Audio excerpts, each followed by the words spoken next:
Sila ang nabibigay. May mensahe si former presidential spokesperson Attorney Harry Roque para sa mga politikong ipinagmamalaki ang mga ayudang ipinamimigay sa mga Pilipino na nakadikit ang kanilang mga mukha. Ani Roque, sinungaling ang mga ito dahil pinalalabas nila na sila ang namimigay na hindi naman sa kanila galing ang pera. Ako talaga, dapat talaga magkaroon ng anti-epalo na kasama sa parusa sa mga umeepal, sa mga binibigay na biyaya na galing sa gobyerno. Permanent disqualification from public office. Kasi yan po ay isang palatandaan na sinungaling ang mga naglalagay ng mga mukha sa mga bagay-bagay na pinamumudmod sa taong bayan na galing naman sa kaban ng taong bayan. Sinabi ni Roque wala silang karapatan na ilagay ang kanilang mga mukha dahil pera ito mismo ng mamamayang Pilipino. Ano nga naman ang karapatan nilang ilagay mga mukha nila dyan? Hindi naman nila pera yan. Pera ng taong bayan yan. Hindi po yan galing sa politiko. Galing po yan sa kaban ng taong bayan. Para sa inyo po talaga yan. Sinabi rin ni Roque karapatan ng mga Pilipino ang makatanggap ng ayuda dahil ito ay obligasyon rin ng gobyerno. Dahil obligasyon ng Estado na kayo ay magkaroon ng pagkain, dahil ang pagkakaroon po ng pagkain na isang karapatang pantao, hindi po yan biyaya na galing lamang kay Speaker. Ang mensaheng ito ni Roque. Yan. Yan ang gusto ng mga politikong ipal. Kasi alam nyo, matagal na kasing mga kaugalian ng mga politiko Kaya ngayon bumalik na naman tayo sa dating dilawan. Panahon ng dilawan style noon na puro ipal ang mga politiko. Kaya nga, ayaw nilang tumulong sa mga mahihirap sa laylayan na mga kababayan nating Pilipino na uusad yung pamumuhay nila. Ayaw nilang tulungan na magiging maintain yung pamumuhay nila dahil wala na silang magagamit. Wala nang gagamitin nila sa kanilang pagkaipal. Sa panahon ng eleksyon, wala na silang maisasabi na andito ako para tutulong sa mga mahihirap. Laging mahihirap ang ginagamit. Yun.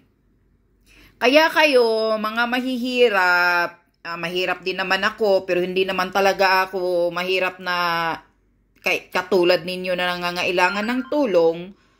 Kayong mga natutulungan ng gobyerno, yung nakakatanggap ng mga 4Ps, kung ano-ano, ng mga akap o mga tulong dyan, please naman, magkaroon naman kayo ng ego sa sarili ninyo. Magkaroon naman kayo ng dignidad. Marunong din sagutin naman ninyo ang gobyerno. Kung nakikita ninyo na ginagamit kayo, kung nakikita ninyo na yung mga pagmumukha nila nakadikit doon, sasagutin naman ninyo. Bakit nilagay mo yung mukha mo, hindi mo naman pera yan? Gaganyanin nyo lang kahit yung DSWD na nagpapagamit kung sinong mga politikong andyan na nakikisabay na namimigay ng mga ayuda, insultuhin ninyo. Dahil yung mga DSWD din, hindi din pira nila yun. Pira ng gobyerno yun. Pira nating lahat, mga taxpayer. Binabalik lang yan sa inyo dahil nga kayo yung walang-wala. Kaya marunong naman kayong manindigan, ipaglaban naman ninyo yung sarili ninyo. Kahit naman nangangailangan kayo ng tulong, ipaglaban din ninyo, sumagot din kayo. Kailangan kayong tumayo, wag lang natatanggap-tanggap kayo ng ilang kilong bigas, sardinas, masaya na kayo, wag kayong ganyan. Dahil hindi yan nakakaahon sa buhay ninyo. Pansamantala lang yan na makakain kayo ng ilang araw, pero hindi yan ang pang-maintenance na mabubuhay kayo.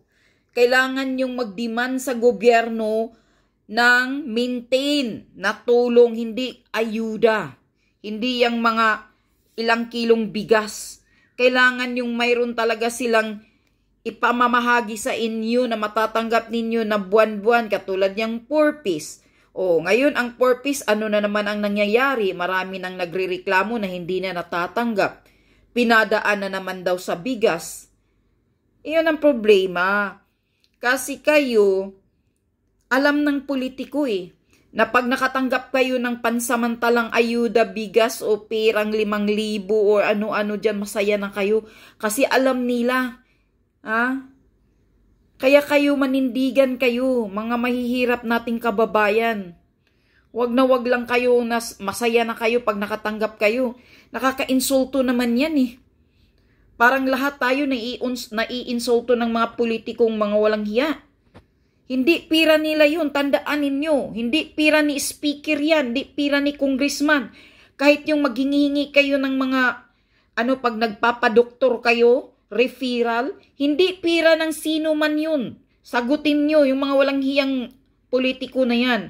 Mga gahaman, ginagago na kayo, binababoy na tayong lahat. Nakakagalit yan eh.